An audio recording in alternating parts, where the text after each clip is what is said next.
Fine. Oh, really good. Okay.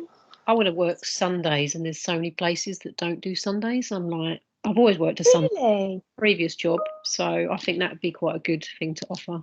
Yeah, and patients would love that. Certainly, like if your target audience is people who are, working full time and that's the only time they've got free, patients would love it. That's good. Good. Yeah, and you could charge a premium for that as well, because there's going to be so few people actually offering those services on a Sunday. Yeah, that's awesome. Oh, that's good. It's going down little notes there. Yeah. Thank you.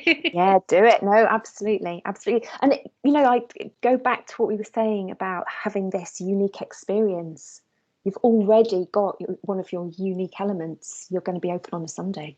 Yeah, cool. Awesome. No, that's great.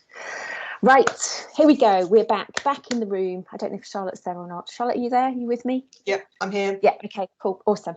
Okay, so let's start looking at engineering this thing that we are going to build. Okay, now, sometimes my forward arrow works and sometimes it doesn't. I've not quite figured out why it does and why it doesn't. Anyway, okay, so every business has 3 key elements. Okay, there's a product, there's a customer who wants the product, and there's somebody or a group of people who's delivering that service or product. There's the provider, okay? So in your case, you've got a product, which is a service that you offer. Your customers, your patients, and the provider is you, all right? So there's those 3 elements that build up every single, or combine every single element, every single business, sorry.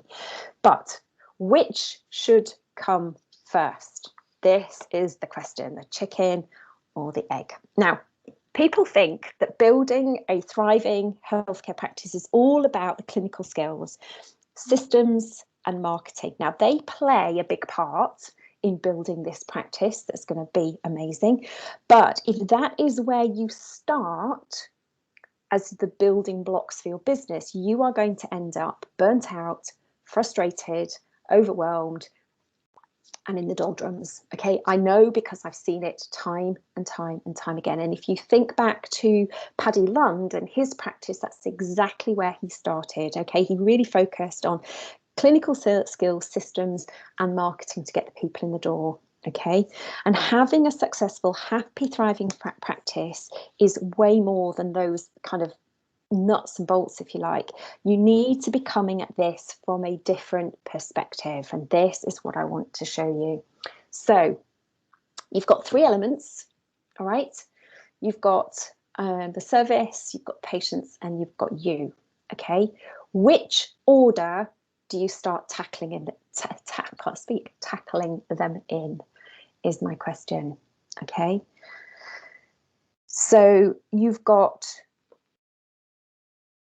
this model, which is the one that Paddy Lund was, and this is the model I see so many podiatrists and other healthcare practitioners using. They graduate, they qualify, they've got all these clinical skills, and they go out into the world and they say, I've got these clinical skills. So they start with the service. Okay, here are my clinical skills. Where are my patients? They get the patients in the door that want these clinical skills, and then they themselves as the clinician and all the other team members kind of come last.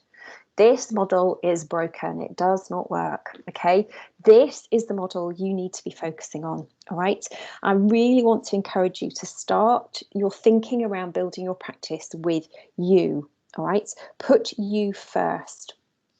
And what we've done already is to look at what you want. We've looked at all those 11 elements inside a private practice, and we've looked at what you want. And that is how I really want to encourage you to continue looking at developing this business. It needs to come from you, because a practice that's built on the foundations of your dreams, your passion, your skills, your personal values, your personal ethics, is much, much more likely to bring you success and fulfillment than if you do it the other way around. Okay, so don't dream your life, live your dream.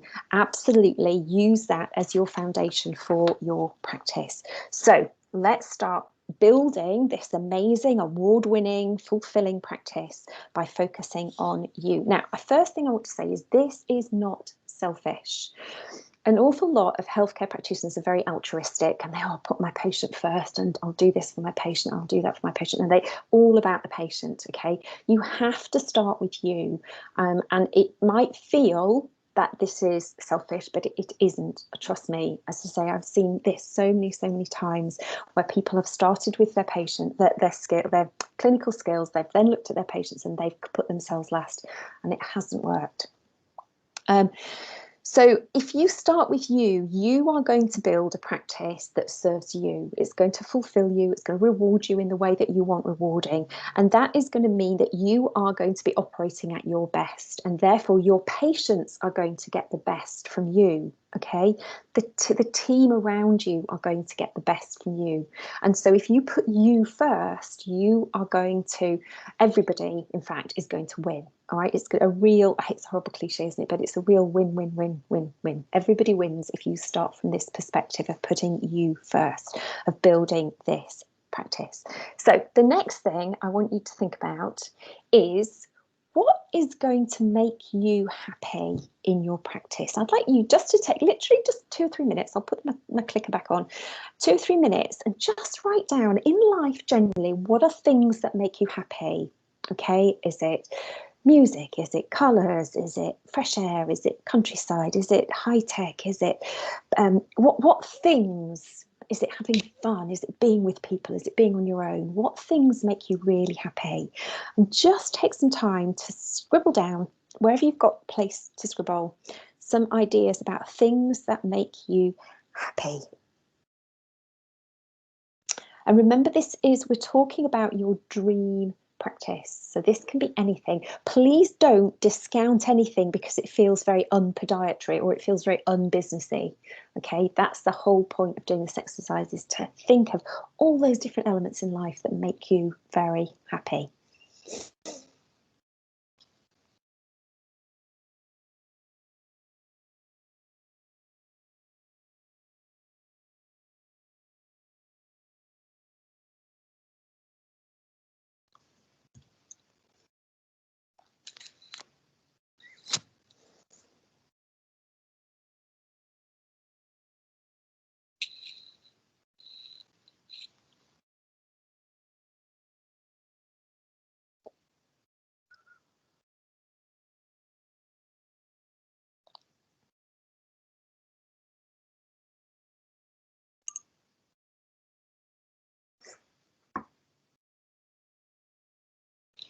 So don't forget, our objective is to build and create this unique experience.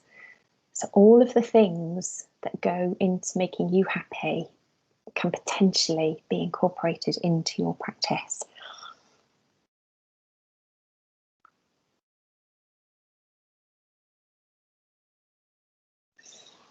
I'm just going to put up a whole raft of things you may or may not be thinking about.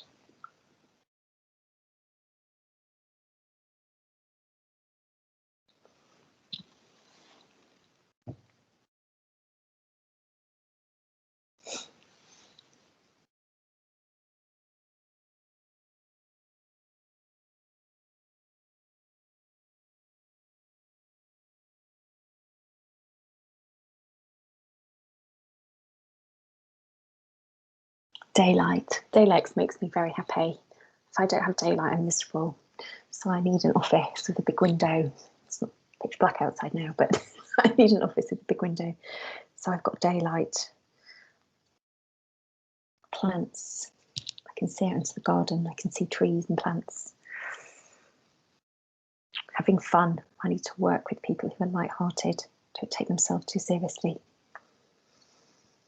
Okay, so it's important, and as I say, it might seem a bit flippant, but it's really important.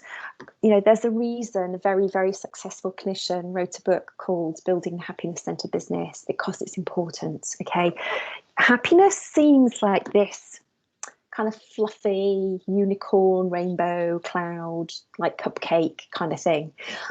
But it's absolutely crucial to your success in business, because if you're miserable, if you're overwhelmed, if you're frustrated, if you're unhappy, the wheels fall off the cart. And so one of your key objectives with your business is to build something that contains these elements that is going to help make you happy. It's not selfish. It's very, very important. I really want to emphasize that point. So who's got something that they've written down on their piece of paper that feels a bit unbusiness and it feels a bit unpodiatry? Anybody? Music, TV, and talking. Music, TV, and talking. Awesome. Okay, brilliant, brilliant, brilliant. Anybody else? Things that put feel down laughing. You put down what? Sorry. Laughing in the workplace. I mean, how therapeutic is having a good old belly laugh? It's amazing. Absolutely crucial. like that. That's a perfect belly laugh. I love it. But it's one of the things that I want you to start thinking about. So I don't know who said the thing about building this unique experience is expensive, but I want you to start thinking about the thing that really differentiates every practice from any other is the people in it. Okay, the people in it, because you cannot replicate the people exactly. The practice down the road could have the same treadmill, it could have the same clinical booking system, it could have the same clinical chairs, they could even paint the walls the same colour. You know, there are things that the practice could do that would be the same, but you cannot replicate the people. And so drawing out from the people in your team these elements of things that make you happy at work and building them into the practice are going to start you down this road of being a unique experience. And injecting your personality into the practice is free of charge. All right.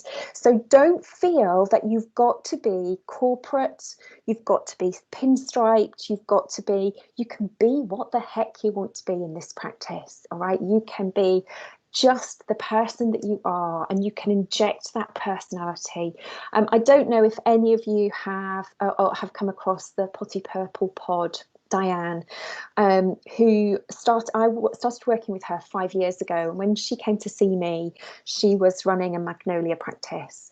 And she came to me at a conference. She kind of ran up to me at full of life and said, "Oh, Jill, you don't know me, but I've been following you online and I've seen all your conference presentations and da-da-da-da." And there's this larger than life character. And I looked at her, and then when I got to know her, I looked in her practice and I was like, well, no wonder you're miserable. Like, that, where are you? You've lost yourself. So think of ways that you can incorporate you at just the way you are into this practice. Inject your personality, because that is free of charge. And Diane has now totally turned her business literally upside down. She's still in the same one chair clinic. She doesn't have a reception team. She's now using a virtual call answering service, but she doesn't have a receptionist. She is charging a lot of money for high-end verruca fungal dermatology, nail surgery type therapies, and she's just so happy in her work, because she has really used this as her unique identifier to make this unique experience. She's bubbly, she's warm, she's welcoming with all of her patients, and her local practitioners cannot compete with that. She's created this unique environment. Okay, she's painted the walls purple, she's got a purple treatment couch, she's got sparkly purple things in the walls, and all of that costs money, but not a lot of money. Not a lot of money. So it doesn't have to be Gucci high-end to be unique. This is the point I want to make. Okay, does that make sense? It can be very simple. You can go to IKEA, you can buy some really smart, clean, white-looking furniture, and you can put a curtain on the wall to make it look different. Okay, there are things that you can do, but the thing that is going to help you is you, and things that make you happy and things that make your personality shine. Okay, any questions about that?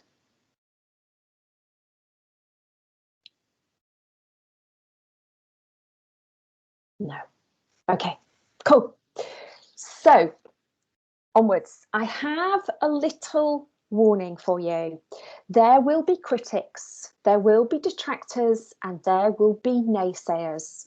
They will be external and they will also be internal up here in your head. Okay, oh, we don't do it like that in our profession. Oh, you can't do that. That's impossible. You'll never achieve that.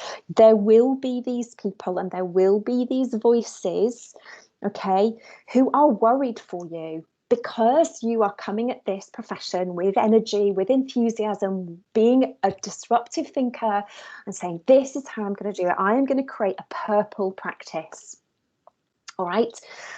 There will be people, Diane has had a lot of them, all right, but now absolutely she's the one who's laughing, because she's built this practice that she absolutely loves. She sees patients day in, day out who love her, she loves being with, she's making a really good money in her practice, so it's really profitable business. It's giving her a really nice, comfortable lifestyle, and everything, it's that total win-win-win situation. Okay, but there will be these people who try and protect you because you're doing things that are not in the norm, not the way that we've done that in the profession for a long time. There are an awful lot of old guard inside podiatry who will suck through the teeth if you say you want to be purple. All right, there are a lot of them, but please, please, please keep in your mind, why am I doing this? What do I want to achieve? Because this is possible for you. It absolutely is. And try where you can, where the internal voices kick in and go, oh, the self-doubt, the worry, the nervousness, the lack of confidence, okay?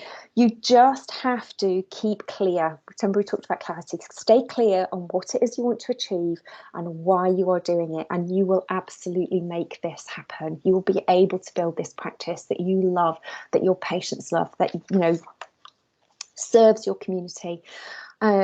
And it really is about being strong in your mind, having this strong psychological position where you're confident in the decisions you're making, you're confident in the goal and the vision that you've set for yourself, and you're working towards that.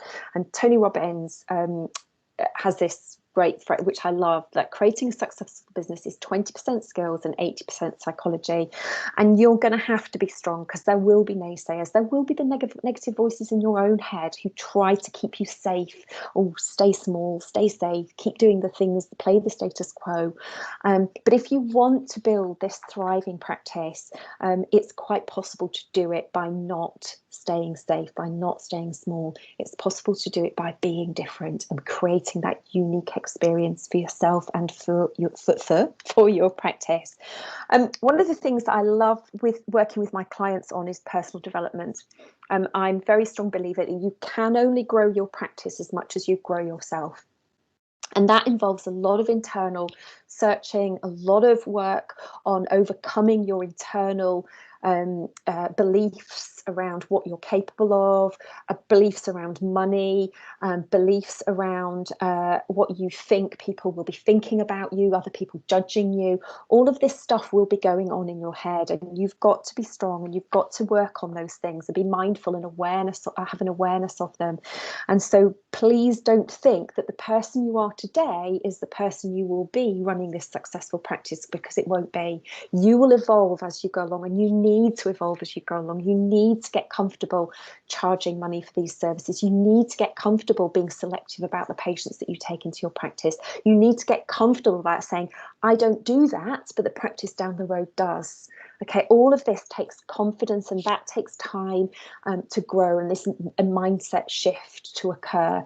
And Diane, it's taken her 5 years to get from that Magnolia practice that she was really fed up in, really run down, really demoralized, to where she is now. And that's been a personal, you speak to her, contact her on social media and ask her those questions, but it's been this journey for her of personal discovery, of understanding how she was holding herself back. The other thing to understand is that the team, this is also about a team, because you absolutely should not be doing this all on your own. So Diane, perfect example again, she's a single-handed practitioner. She has an extension built on the side of her house. It's a single chair clinic with a waiting room. That's it. She doesn't have any reception area. She has nobody else physically in the practice, but she is not doing it all anymore. She isn't anymore. We've educated her. She now has a virtual telephone answering service. She has somebody who helps her with her social media. She's paid a lot of money for coaching and support and personal development. So she's developed her clinical skills. She's developed hugely her video skills. And so she is now a team. She now has a team. There's now a Potty Purple Pod team who are supporting her in this. And I want you to also you've got to become comfortable with having other people in your team. People can answer calls, they can do your marketing, they can build your website, they can do your design work for you. The first thing I ever did in my business was get a bookkeeper. It was like a weight off my shoulder. No longer did I have a shoebox full of receipts. I had somebody who was managing that for me. A bookkeeper, an accountant, some behind the scenes admin, people doing your emails, people contacting patients, organising patient bookings, that kind of thing. That can all be done for you. It doesn't have to be you. And the other thing to understand is that some of this is not as expensive as you think it is, okay? So the very first thing I did was I got Jen. If you come into my world, you'll meet Jen. Jen is my VA. She works virtually. She's based in Norwich. And I took Jen on 2 hours a week, and I paid her £18 an hour, and she worked for me 2 hours a week, and that revolutionized my business because she took off me the bookkeeping, the accounting, all of the finance stuff that I was struggling with. I was sinking. It was like this black cloud hanging over my head, and that engineering that into my business, other people to come in and take this work from me, made such a difference. So I want you to think about that and be open-minded to that possibility of outsourcing, and be open to the possibility of delegation, because, as I say, you do not and you should not be doing everything in your business. You should understand the things that are in your business and the elements in your business, but you absolutely do not need to be doing all of this stuff. And the sooner you can get somebody else on board with you, even is somebody at £18 an hour for a couple of hours a week, it will make the world of difference. I now have a team. There are 6 people in my team. None of them are employees. They're all outsourced.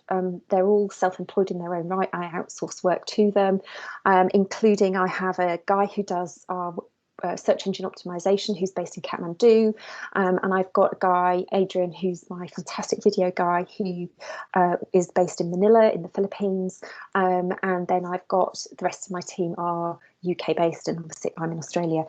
So it's possible to build a team without it being expensive, and in doing so you will absolutely catapult your growth and your progress in your practice. Any questions about having you and your team at the start, at the heart of this practice?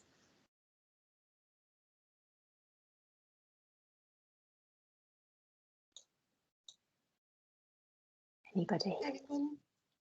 So, but outsource is expensive? No, they're not expensive.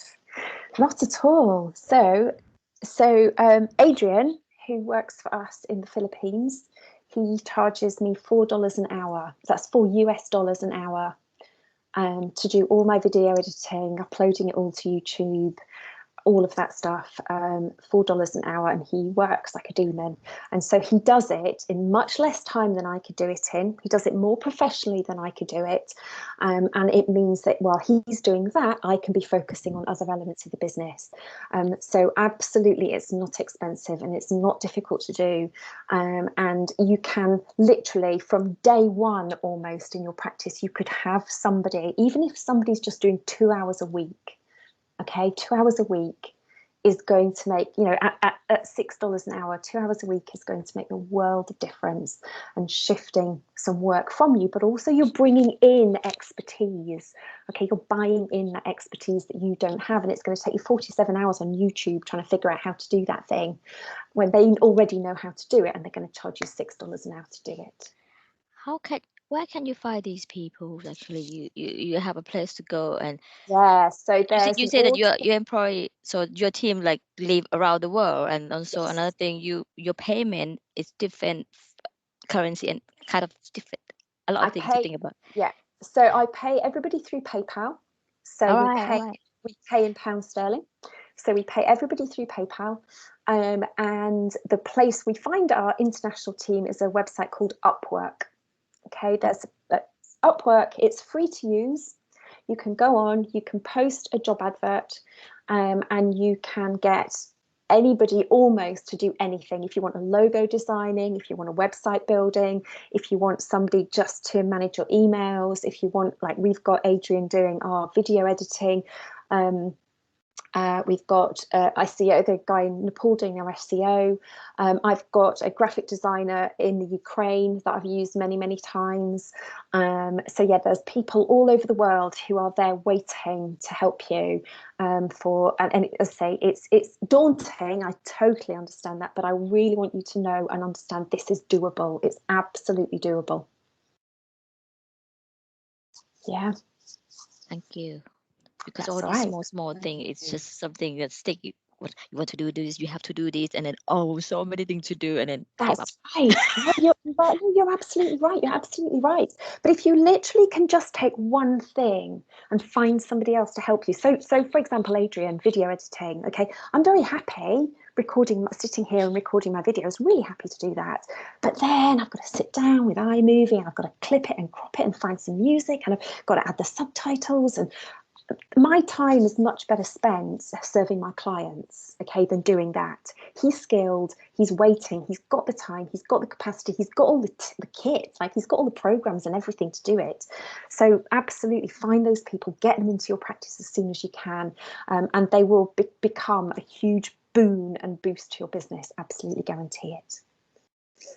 Okay, so the second element that we want to look at is your patient. Right, this is the bit that I know is going to spark some interest, I think.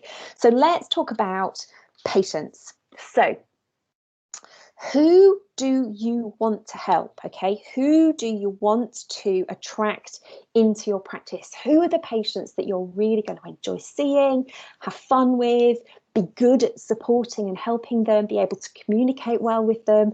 Who are those people? Now, there's a big hint. The answer is not everybody with foot problems. Okay, now there's a number of reasons for this. Firstly, you are never going to be able to please everyone. You absolutely not. Okay, because some people want to come on a Sunday, you might not want to work on a Sunday. All right, some people are going to come with a really complex MSK situation. You might not have the skills, you might not have the equipment to manage the MSK. So you are not in a situation really where you want to take in all of those different patients, because you're not going to be able to please all of those people. All right. And in order to have this happy, thriving practice, you have to be able to delight your patients. So the patients that you invite into your practice, that you attract through your marketing, need to be a specific kind of patient. All right. So you need to narrow your cohort down. You need to niche down to the kind of patient that you want. The second reason why it's important to do this is because, in the words of Seth Godin, marketing to everyone is marketing to no one. And if you think about this, if I took 3 different patients, if I took an elderly lady, if I took a mum with a toddler who's got in-towing issues, and I took a competitive athlete, all of those potentially could be really good podiatry patients. But how on earth do I build a website with a homepage that makes every single one of those 3 people feel like, oh, I'm in the right place, they get me, they understand me, they're talking my language? The answer is you can't. It's not doable. You can have a Magnolia homepage that kind of talks to some of those people, but kind of doesn't. And remember, if you've got Magnolia, you're building a commodity, it's competitive. What you want to be doing is looking for a kind of patient that you really love to see. Now, you can think about this in so much as it can be niched around pathology. So like Diane is now focusing on dermatology, so fungal, verrucas and nail surgery. Okay, those are the kind of pathologies she's looking for. But you can also niche around patient types. So you could look for competitive athletes. You could look for young mums with toddlers. You could look for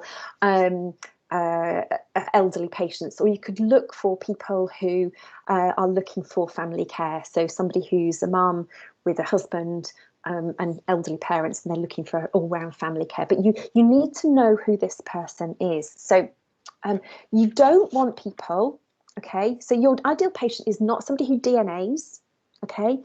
should be some people, the people you like spending time with, has clinical conditions that you love treating, has clinical conditions that you get great results for, because remember, in private practice, it's all about getting these results for your patients. It's people who are going to be happy to pay for your services because they really see the value in the unusual, the customer experience that you're providing, who have friends like them so they can refer more patients into you, and they turn up on time. Okay, these are the kind of people that you want to be seeing more of, and you need to get inside their head. You need to understand these people so that you can make your marketing work. You have to know what their pain points are, what their worries are, what their concerns are, what things they really value. So things like, if I am a commuter who's coming off the train, can I get easily from my train to your practice? Can I walk to your practice? If I am a mum with a toddler, have you got a practice where there's a safe place for my toddler to sit and read a book or play with something while I'm having my treatment? If I'm looking to attract sort of competitive athletes, have I got all the kit that I need to assess and diagnose this patient properly? So you need to understand these patients so that you can tailor make a service that is going to really kind of set these patients on fire. They're going to get excited about being in your practice because the service that you are offering is going to be one that they really appreciate, they really love, they enjoy coming to see you, they're going to get great results from, are going to see the value, are going to be happy to pay, and are going to become a really great advocate and encourage other people to come and see you. So the more you can know about this person, the more effective your marketing is going to be. Now, do not panic. Okay, this is not a panicking situation. Often, almost every time I have this conversation with a group of students, with an individual practitioner, what I'm not saying is that you're going to niche down to one patient, and by doing that, you're going to exclude everybody else but a tiny number of patients. That is not what is going to happen. Okay, in fact, the opposite is going to happen. If you niche down, your practice will thrive. Let me explain. So if you have identified your dream patient, say, for example, my dream patient is Bob, and Bob is a competitive athlete. So all the Bobs are in this heart in the middle of my target. Okay, these are Bob. This is Bob. And I am going to start building my homepage so that it talks directly to Bob, who's got a niggling injury.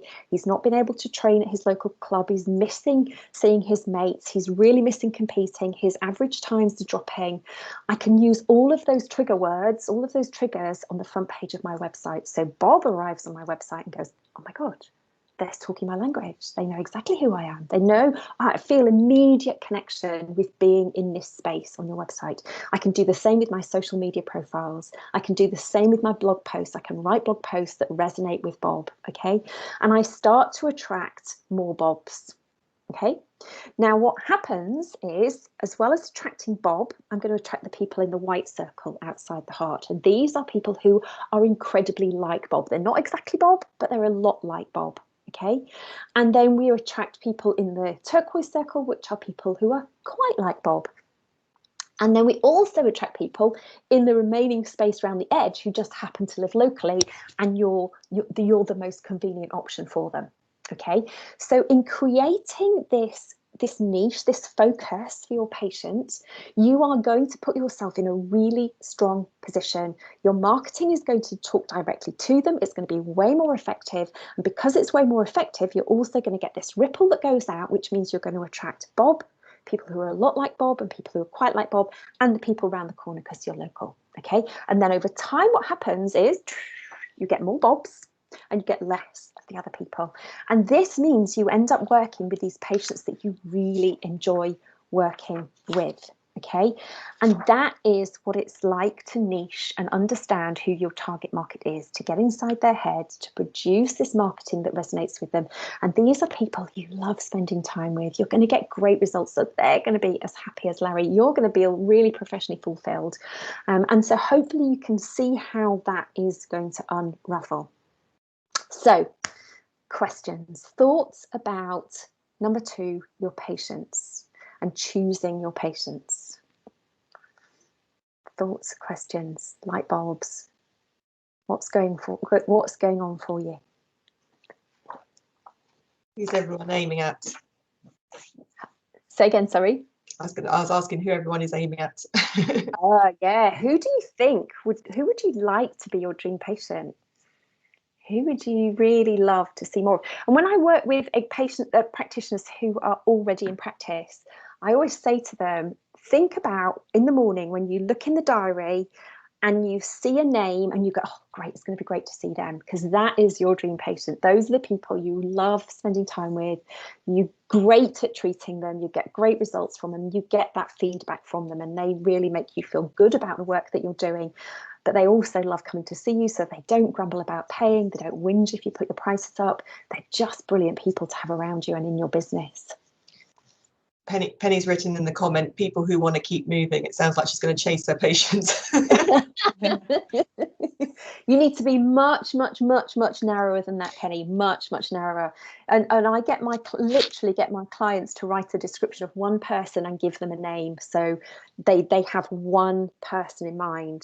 All right. I suppose it's tricky because we only have sort of touched on certain areas in very small amounts over the last 3 years. So I think in a bit of time, then we might go, oh, okay, yeah, I actually prefer to treat, say, the Hoopers or the MSK. But until we've got to that stage, it's a bit sort of early days, I think, for me anyway. And that's a good point. It's a really good point. But also remember, you can target by person type. Okay, so you could actually target active people. So I'm going to target people who love going walking at the weekends, maybe dog owners, so really active walkers, gardeners, those kind of people. So I'm going to think about one person and describe that person in detail, who is somebody who's going to be somebody who enjoys traveling. They're going to have some travel tales. So when we sit down, we've got some common ground. We're going to have some really good chats in the clinic. They're into gardening. I love gardening. I've got my stuff going on here.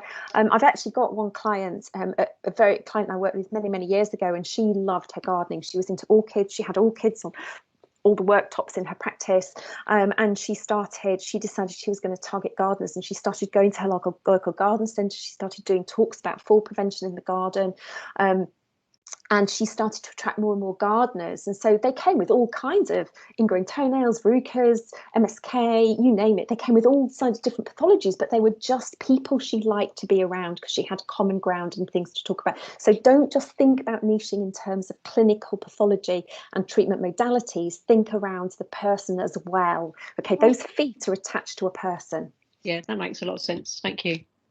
That's all right. No, pleasure. Penny's also said ballet dancers, but then she's put too niche. But I don't think it is at all bad. No, I've not recently had conversations with the Royal Ballet about people wanting podiatry research done, and yeah, it's not too niche, not at all. So, Penny, have you come across Louise Reaney on social media?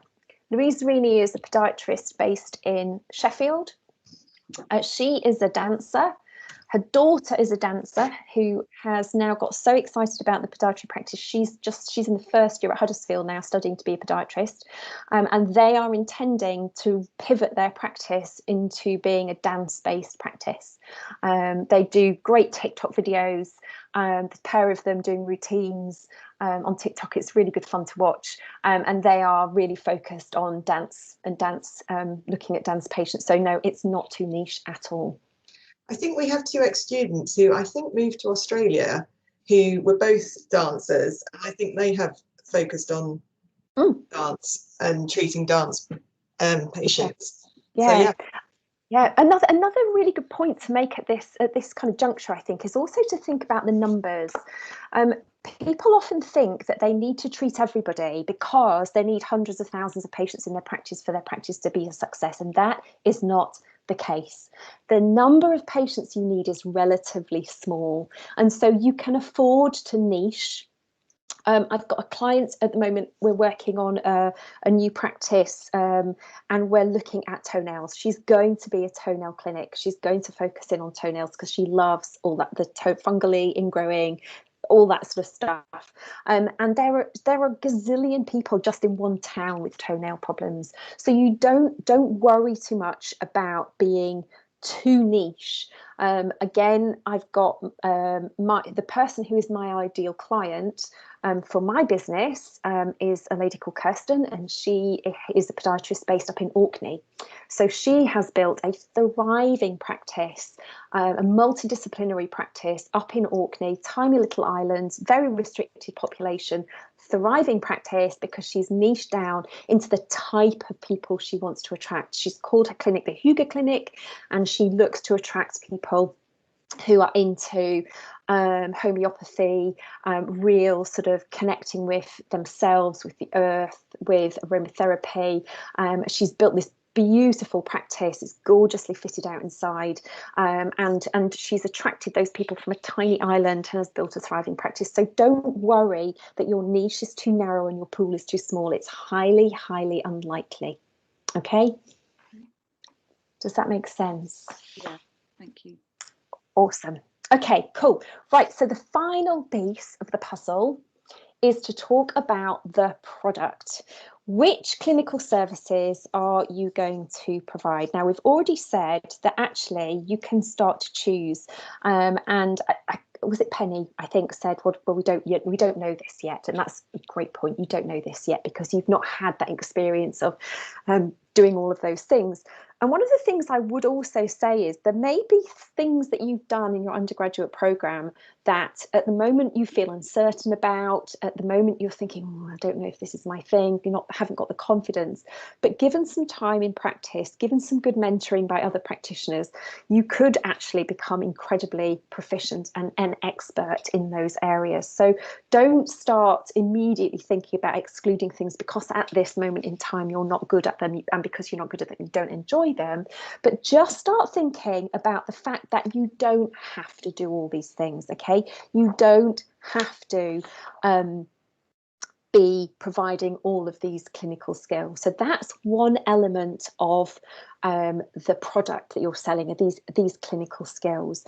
But the other thing I really want to drive home with you today is around this concept of what you're actually selling. Okay, now what you're actually selling, I want to compare a product with an experience. Now, this is exactly the same as comparing our commodity with this unique experience that we're looking to put together. And this is where words are important. Now, this is, again, down this left-hand side is something that I see almost, not all, but a lot of practitioners doing, all right? They have on their website 45-minute appointment, okay? They're selling their time. That is not what you want to be selling. You want to be selling your expertise and the value that that brings to your patients.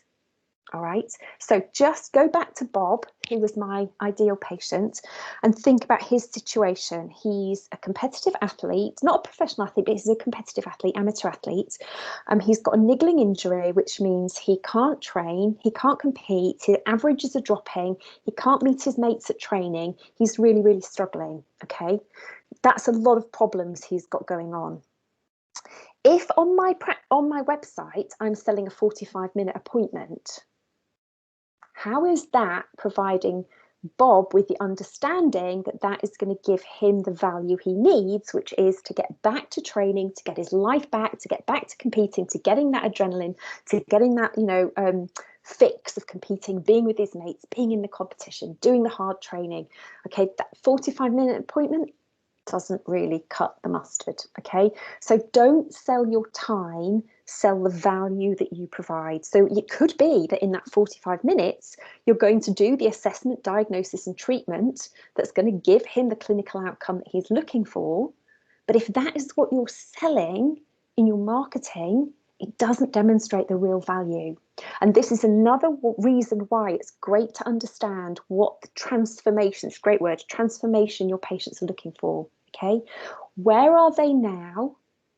Where do they want to be? Now, it doesn't have to be pathology specific. It could just be more general. So, for example, think about an elderly patient who's got sore feet because they can't reach their feet, they can't treat their nails, they've got callus buildup, they're becoming more and more immobile, which means they can't get out, they can't get to bingo, they can't get to the shops to buy their food, they're becoming socially isolated. Okay, so go back to what we were saying in the break and talking about a routine appointment. On the face of it, our elderly patient needs a routine appointment because they need their nails cutting and they need some calories reducing. But in reality, the value that you're providing and delivering that service is transforming their lives back to being mobile, being able to go out the house, to be able to go to the shops, to meet their friends at bingo and have a really good quality of life. All right, so can you see the difference between listing and describing your product in these terms as 45-minute appointment, we're going to do an assessment, diagnosis, treatment, okay? That's not the thing that you want to be selling. The thing that you want to be selling are these things, okay? Great first few contacts, so great engagement online, great telephone answering, voice, warm, welcoming, some way of really easily booking an appointment, plenty of parking, friendly welcome when they come in the door, great coffee, listening ear, kind words, clear diagnosis, this negotiated management plan, great support material, availability of a follow-up appointment, and genuine follow-up to make sure your patients are okay and they're doing the thing they should be doing and they've not got any more problems. And if you paint that picture and the transformation, you're going to paint a much fuller and more value-packed picture than if you go down this straight product route. Okay, does that make sense? Any questions about that?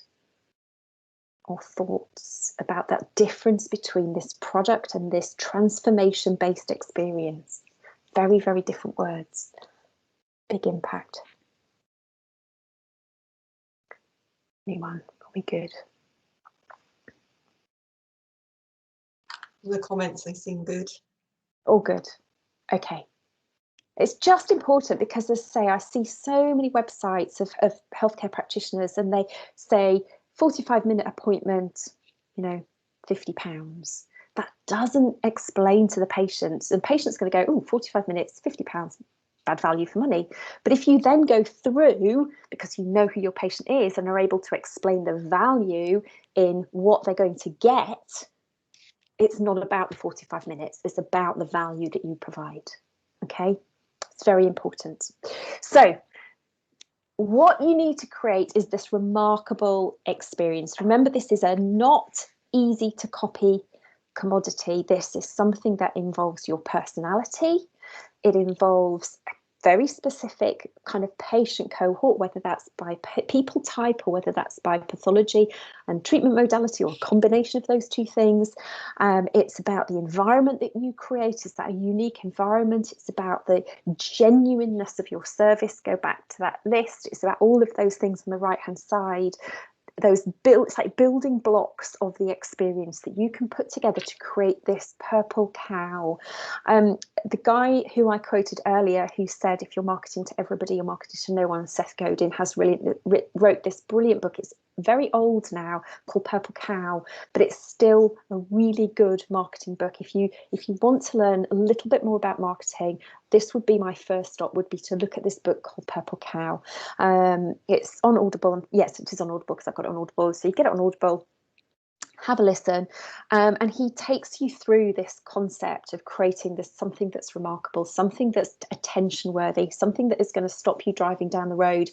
If you saw it in the field, okay, if you saw a purple cow in the field, you would stop and you would take a photograph and you would Instagram it immediately. So just start thinking about how you are going to create this remarkable experience, this unique experience for your patients, this product. This is the product that you're selling. And start thinking about the elements that are going to make you and your business unique. Okay. One of the things that is, I was talking about with my client group yesterday. We were talking about getting feedback from our patients, and one of the great things about getting feedback from patients is it gives you information to work with so that you can develop your product, your service, and make it something that they really appreciate and that they can really get their teeth into and enjoy. But the problem with getting the feedback from patients is they don't know what exceptional and unusual service looks like from a podiatrist. Okay, so some of this is up to you to be that disruptive thinker and to go away and start thinking about, how do we do this differently? How do we do our business cards differently? How do we do our decor differently? How do we do, you know, and you're going to have business cards. Okay, you can have Magnolia business cards, but it's going to cost you exactly the same to have a unique, really eye-catching, something unique about that business card. Okay, you can have an appointment booking system, but you can have a really good, simple, super simple appointment booking system. So think about all of those different elements that go to make up your website, go to make up your experience, and think, which one of these could we do differently? Which one of these could we do differently as a startup for not much money? And there's plenty of these that you could do, plenty. Okay, so have a look at this list, have a think about the elements that we talked about earlier, about those things that are going to make you happy, and start thinking about how you could implement some of these, not all of these, but some of these in a new business, into a new business. Sending your patients birthday cards costs pennies, absolute pennies. Even better is not to send them a birthday card, because they get other birthday cards on their birthday. Is to send them an anniversary card on the anniversary of becoming your patients. That will be a day in the year where they don't get any other cards, and yours will stand out. Okay, little things like that don't cost much money, but help you build this unique experience that makes people think, oh, this is special. This is somewhere I want to come back to. This is somewhere where I feel valued as a patient. This is somewhere where I feel I'm getting value as a patient. Okay, so start thinking about those little elements as a disruptive thinker that you could include in your practice. The next thing I just really want to touch on is about pricing. We talked very briefly about this in the break, and people were talking about pricing, but don't ever compete on pricing, because that is a downward spiral. One of the cardinal sins, if you like, in practice is to look at what other people are charging and charge based on what those people are. You're pricing by committee. That is not how you should be pricing your business. Okay, you should be pricing your services based on your costs.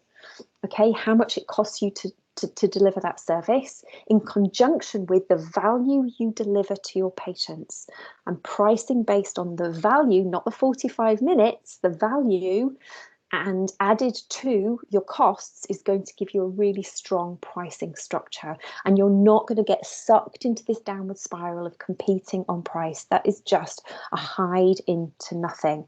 And also on that, cheap. Let's just talk about cheap for a minute. If you put private healthcare and cheap in the same sentence, how do you think that is going to make your quality dream patients feel? Not good. Okay, we don't want cheap products, we don't want cheap equipment, we don't want cheap decor, we don't want cheap outfits, we don't want cheap design, we don't want cheap generosity. We just do not want to be cheap. Do not be that cheap practice. Okay, you can be cost effective and you can set up an absolute belting practice without breaking the bank, but do not tag yourself as being cheap. Okay, because that is not going to serve you in the long run. It's very hard. You might think at the start, I'm going to go cheap, I'm going to charge cheap because I just want to get people through the door. If you start that, it's incredibly difficult to break that. Talk to Louise Reaney up in Sheffield. She had patients who she'd been discounting from day one, and she could not stop discounting those patients, and they just kept coming back because she was literally the cheapest in the town. And she was terrified to up the prices, but they just kept coming because she was cheap. In the end, she raised her prices for everybody and they left, and she was able to then free up her time to bring in more of the quality patients that she wanted to see. So that's my note on being cheap. My final point really is then just to take you back to the blueprints that we put together at the beginning, and say, now having gone through those things that we have gone through, which of those 11 elements would you like to upgrade? Which of those 11 elements would you like to change? Is there anything in there that you think, actually, yeah, no, now I understand it a bit better. I think I could engineer this practice to serve me better if I did X or Y or Z. So I really want to encourage you to start now. Start now. Even if you're thinking, I'm going to go away, I'm going to work as an associate in somebody else's practice for a few years. Fantastic, awesome. Make sure it's somewhere they're going to mentor you. Okay, be picky about where you go. There's lots of really, really great practices out there who will mentor you, who will coach you, who will support you in understanding how private practice works, as well as just the clinical skills. Okay, running a business is a whole different ballgame. So if you're going to go and be an associate, be an employee at another private practice, choose carefully and make sure you're pushing to get mentoring, some coaching, some training in business, as well as the kind of clinical, developing your clinical skills. But I want to encourage you to start now. Start thinking about setting up a website. Start thinking about claiming your online social media profiles. Start thinking about finding your voice as a clinician. Have something to say. Have something to say about the profession, about pathologies, about people and how you help them.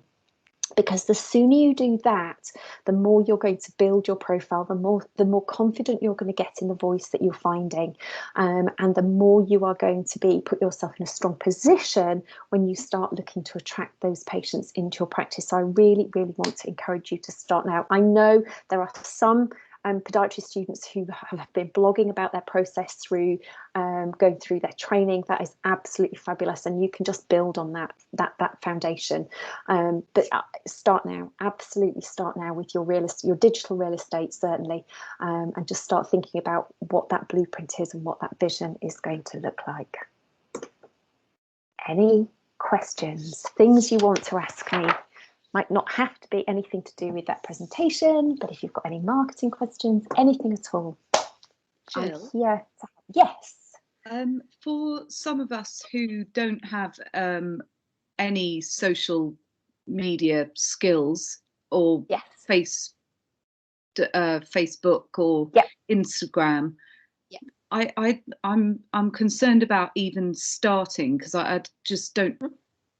People make a mistake and then it sort of sounds catastrophic. Okay. I want to, two things. First of all, I have yet to see a practitioner who's made a catastrophic mistake, apart from people who are stupid. Okay. Okay. Yeah. I'm just going to stop. Oh, how do I stop my share? Oh, there. Do I do that? Just hit the same. If you hit the same button. Yeah. Now I can see you. So the only people I have seen make catastrophic mistakes are people who are stupid. And they posted ridiculous things that they absolutely, if you'd sat them down and said, would you say that to your granny? They'd have said no. They would, like, ridiculous, like, don't do it. So unless you're stupid, you're okay. All right. And I would look at some people in the profession who are doing it well and just start modeling what they're doing, just see what they're doing. There's loads of really, really great people out there in podiatry in the UK who are doing really good social media stuff. It's very gentle. It's not, what's the word? It's not like jumping into the frying pan or into the fire. It can be very, very gentle, and you can start with a very cautious approach and just build your confidence. But the sooner you can pick, and the other thing I would say also with social media is pick one platform. You do not have to be on Twitter, Instagram, Facebook, LinkedIn, you name it, TikTok, all of that. Pick one and just get confident and comfortable using that one platform. Okay. It's favorite. Well, here is the thing. If you know who your dream patient is, the one you should be choosing is the one where your dream patient hangs out the most. Okay. So at the moment, the trend pretty much is Facebook or Instagram. Okay. Not so many people are majoring on Twitter, and even fewer are kind of LinkedIn. Some people are. I've got one client who's really majoring on LinkedIn because she just wants to attract professional clients. But everybody else is is pretty much Facebook or Instagram.